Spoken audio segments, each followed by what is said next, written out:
আসসালামু আলাইকুম ফ্রেন্ডস, কেমন আছো তোমরা সবাই? তোমাদের মাঝে আমি নতুন আবারও একটি ভিডিও নিয়ে হাজির হলাম। সকালে উঠে দেখি আমাদের গাছের নিচে আমাদের বেল পড়ে আছে। গাছ অনেক বড় হবার কারণে পারতে পারি না। উপর থেকে যা পড়ে সবই একদম ফেটে চৌচির হয়ে যায়, খাবার উপযোগী আর থাকে না। কিন্তু আজকের বেলটি আর ফাটে নাই। আমাদের গাছের বেল অনেক মিষ্টি, যার কারণে শরবতে চিনি দেওয়ার প্রয়োজন হয় না। আমি অনেক পছন্দ করি বেলের শরবত। তোমাদের কাছে কেমন লাগে বেল অথবা বেলের শরবত আমার কমেন্ট বক্সে কিন্তু অবশ্যই কমেন্ট করে জানাবা। কে কে আমার ভিডিও দেখছো, কোথা থেকে আমাকে অবশ্যই জানিও।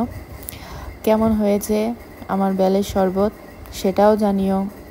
আর আমার চ্যানেলটি তোমরা অবশ্যই সাবস্ক্রাইব করো। আমার ভিডিওটি ভালো লাগলে লাইক কমেন্ট শেয়ার করতে একদম ভুলবে না।